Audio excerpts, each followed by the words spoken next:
कहते हैं कि ज़िंदगी में अगर कुछ कर गुजरने की तमन्ना हो, जुनून हो, तो ऐसा कोई भी काम इस दुनिया में नामुमकिन नहीं है जो आप नहीं कर सकते हैं। और फिर नाम के आगे अगर सूरमा लगा हो तो फिर क्या ही कहने। प्रणब सूरमा, नाम में भी सूरमा और काम में भी सूरमा। बात करते हैं उनसे क्योंकि उन्होंने हमारे देश का नाम रोशन किया है और पैरा ओलंपिक्स में सिल्वर मेडल जीता है। सर, पहले तो बहुत बहुत बधाई हो आपको। शुक्रिया। क्या कहेंगे, क्या चल रहा था उस वक्त दिमाग में जब आपने पहला थ्रो फेंका? स्टार्टिंग में काफ़ी नर्वसनेस थी, टेंशन थी, क्योंकि ये मेरा डेब्यू था पेरिस पैरालंपिक्स में। और पैरालंपिक्स में फ़र्स्ट टाइम जाना, मतलब पहले तो खेलना ही किसी भी खिलाड़ी का बहुत बड़ा सपना होता है।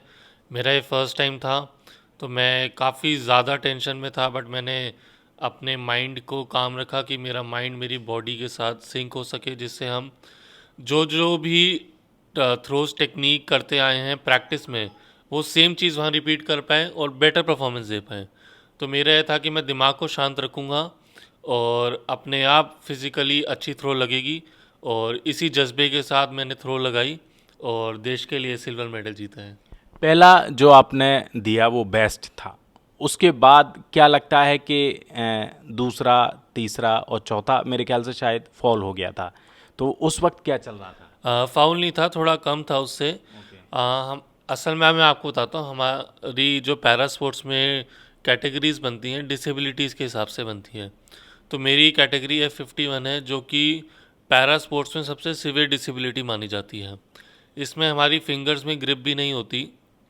तो जो क्लब है, जो वुड वुड का होता है, नीचे मेटल लगा होता है, उसको थ्रो करने के लिए हमें फिंगर्स के बीच में गम लगानी पड़ती है, और जो इक्विपमेंट है उसको स्टिक करना पड़ता है अपनी फिंगर्स के बीच में, और फिर थ्रो करनी पड़ती है।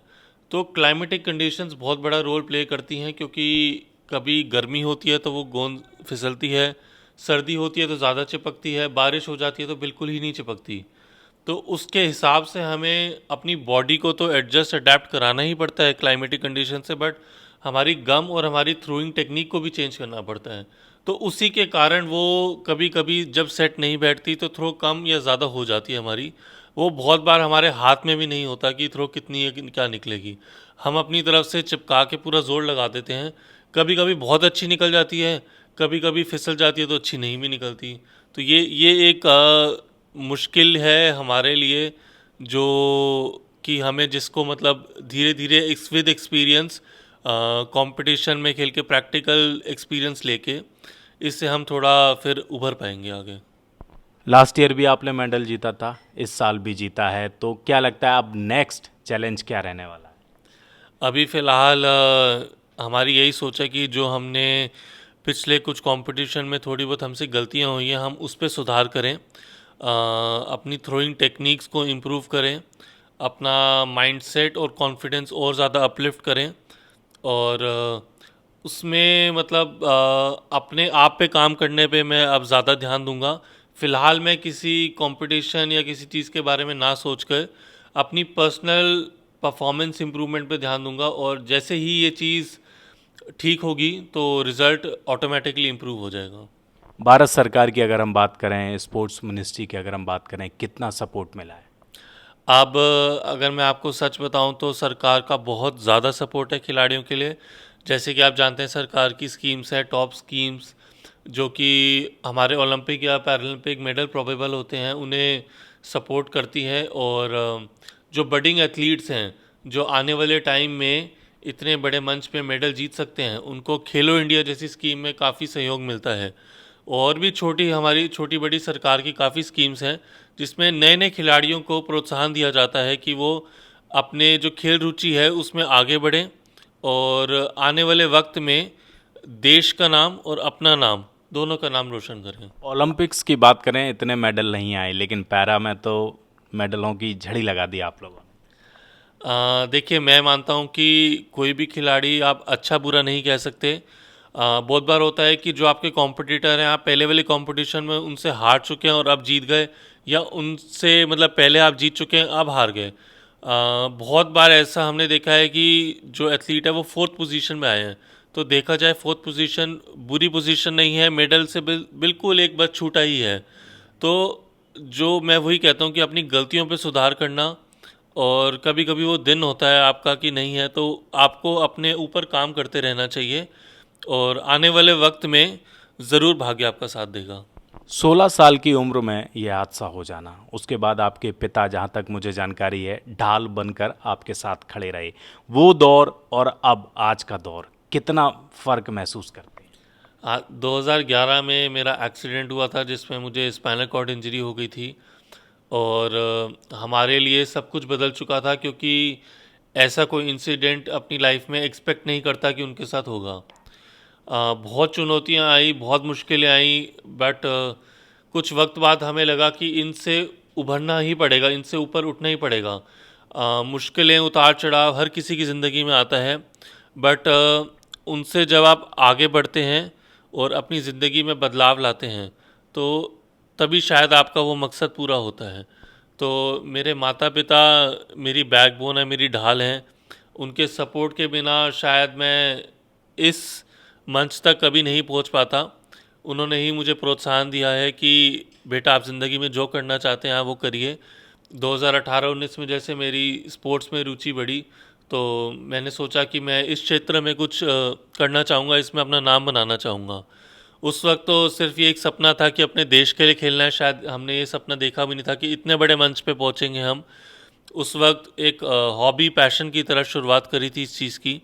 आज मैं इसमें प्रोफेशनली, ये मेरा करियर है। तो मुझे बेहद खुशी है कि ईश्वर ने मुझे ये सौभाग्य दिया कि मैं अपने देश का नाम, अपने माता पिता का नाम रोशन कर सकूं, और स्पोर्ट्स के थ्रू मुझे ये ज़रिया मिला है, तो बेहद खुशी है मुझे इस बात की। जब जब परेशानी जीवन में आती है और इस तरीके के हादसे हो जाएं, तो लोग या तो टूट जाते हैं, बिखर जाते हैं, लेकिन इसकी बजाय आप निखर कर पूरे देश के सामने आए और नाम रोशन किया। ऐसे लोगों को आप क्या मैसेज देना चाहें?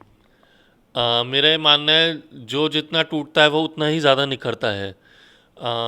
मुश्किलें अगर आपकी ज़िंदगी में आई, तो जाहिर सी बात है आपका थोड़ा टाइम आप डीमोटिवेटेड रहेंगे। ज़रूरी नहीं है कि हर वक्त ही आप मोटिवेटेड रहें, हर वक्त ही खुश रहें। हर चीज़ एक ज़िंदगी का पार्ट होती है।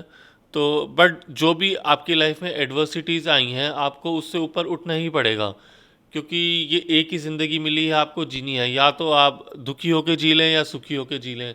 तो दुख सुख दोनों ही पार्ट हैं लाइफ का, मेरा मानना है। तो जो जो चैलेंजेस या मुश्किलें आपकी लाइफ में आ रही हैं, आप उसको चाहे उस टाइम फील कर लीजिए, बट थोड़े वक्त बाद आपको उससे बाहर निकलना ही पड़ेगा। तो अगर आपको ज़िंदगी में कुछ बड़ा करना है या ज़िंदगी में कुछ बदलाव लाना है, तो अपने अंदर आपको बदलाव कॉन्स्टेंटली लाना ही पड़ेगा, तभी आप ज़िंदगी में कुछ कर पाएंगे। आज की डेट में बहुत लोगों के लिए आप इंस्पिरेशन हैं। क्या सोसाइटी का प्रेशर रहा उस वक्त जब इस तरीके की चीज़ें आईं? आपको तो खुद माता पिता सामने खड़े रहे, क्या कुछ ऐसे लोग भी थे कि नहीं अब नहीं, क्या हो गया, क्या कर सकते हैं ये, लेकिन उस वक्त भी आप बाहर निकल कर आए? ऐसा कुछ हुआ था क्या, अगर कुछ याद हो? मुझे लगता है ये स्वाभाविक है लोगों का कि इस सिचुएशन में वो ना चाहते हुए भी कुछ ऐसी बातें बोल जाती हैं जो दिल को छू जाती हैं। बहुत लोग हमें ऐसे मिले जिन्होंने काफ़ी सपोर्ट करा, मोटिवेट करा। कुछ ऐसे लोग भी थे जिनको लगा कि अब ज़िंदगी ख़त्म होगी है, शायद आप कुछ कर नहीं पाओगे। बट स्टार्टिंग में मुझे बुरा लगा, बट मेरा ये मानना है कि शायद दिल से नहीं बोला होगा उन्होंने, ऐसे ही उनके मुंह से निकल गया होगा। तो मैं बहुत ज़्यादा दिल दिमाग पे चीज़ें नहीं लेता। प्रेशर उस वक्त ये था कि हाँ, अब ज़िंदगी बदल चुकी है, और धीरे धीरे जैसे मेरी उम्र बढ़ेगी, मेरे माता पिता की उम्र बढ़ेगी, तो फैमिली को सपोर्ट चाहिए होगी। एक अच्छी आप अपना स्ट्रॉन्ग करना पड़ता है आपको, अपने आप को। तो मेरी फैमिली और मैंने अपने आप को स्ट्रॉन्ग करा उस टाइम पे। ये तो नहीं सोचा था कि ऐसे स्पोर्ट्स में हम इतना कुछ कर लेंगे, बट हमें ये था कि हाँ, ज़िंदगी में कुछ ऐसा करना है कि मैं अपनी लाइफ में स्टेबल रहूँ, सिक्योर रहूँ। मेरे माता का पिता का यही सपना था कि अपने जीवन में मैं कुछ ऐसा कर लूँ जिससे मुझे स्टेबिलिटी भी मिले और मैं ज़िंदगी में खुश भी रहूँ। तो ये मेरा सौभाग्य है कि स्पोर्ट्स के थ्रू मुझे ये ज़िंदगी मिली है फिर। ऐसे लोग अभी भी आते हैं मिलने? हाँ, अब तो काफ़ी बदलाव आ गया है लोगों में। जो पहले निंदा करते थे वो सराहना करने लग गए हैं। तो आप, मेरा ये मानना है कि आप बस अपना काम करते रहिए, आपका काम बोलेगा, और जो लोग आपकी, जैसे मैंने कहा, निंदा करते हैं, वो अपने आप सराहना करेंगे, अपने आप उनमें बदलाव आएगा।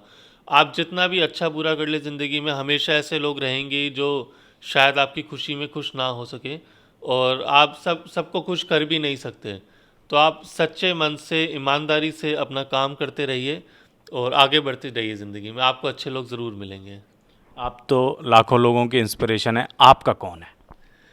मेरे सबसे बड़े इंस्पिरेशन तो मेरे माता पिता हैं, क्योंकि मैंने सबसे ज़्यादा टाइम उनके साथ स्पेंड करा है, और जिन जिन कठिनाइयों से हम गुज़रे हैं साथ में, और आज उनसे उभर के आए हैं, तो उनसे बड़ी इंस्पिरेशन या मोटिवेशन नहीं हो सकती मेरे लिए कोई। स्पोर्ट्स के क्षेत्र में अगर मैं बात करूं, तो मैं विराट कोहली का काफ़ी बड़ा फ़ैन हूं। जैसे ही ग्राउंड में उनका एग्रेशन परफॉर्मेंस है, कुछ वक्त ऐसा भी था कि उनकी परफॉर्मेंस उनके हिसाब से अप टू द मार्क नहीं थी, उस पर उन्होंने काम करा, और आज वो इतने बड़े खिलाड़ी हैं, पूरे देश प्रदेश में उनका नाम है। तो उनसे मैं काफ़ी इंस्पिरेशन लेता हूँ अगर मैं स्पोर्ट्स क्षेत्र की बात करूँ। एक अंतिम सवाल, ऐसे लोगों को आप क्या मैसेज देना चाहेंगे जो लोग हार जाते हैं, जीवन में टूट जाते हैं, बिखर जाते हैं? मैं उनको यही कहना चाहूँगा कि ज़िंदगी में उतार चढ़ाव तो चलते रहेंगे, बट उनसे आपको बाहर निकल के कुछ आगे करना ही पड़ेगा ज़िंदगी में।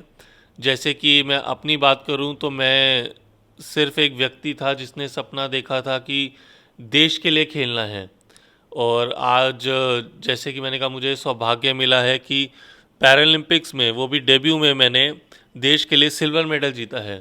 तो ये कोई एक मेरे लिए सबसे बड़ी प्रेरणा है, आपके लिए भी, मेरे लिए भी, कि अगर आप किसी लोअर बैकग्राउंड या मिडिल बैकग्राउंड से आते हैं और आप कोई सपना देखते हैं, तो उससे पूरा करने की क्षमता भी आपको ईश्वर देता है। और मेहनत करते रहिए, ईमानदारी, सच्चे मन से काम करते रहिए, आपको सक्सेस ज़रूर मिलेगी। जाहिर सी बात है, वक्त लगता है, कोई भी बड़ा काम करना है उस चीज़ में वक्त ज़रूर लगता है, बट पेशेंटली आपको काम करते रहना चाहिए और सफलता आपको ज़रूर मिलेगी। पिता पिता भी आपके यहाँ मौजूद हैं, जरा सर मेडल दिखाइएगा जी। ये मेडल है, सिल्वर मेडल जो आपने हाँ जी। जीता है।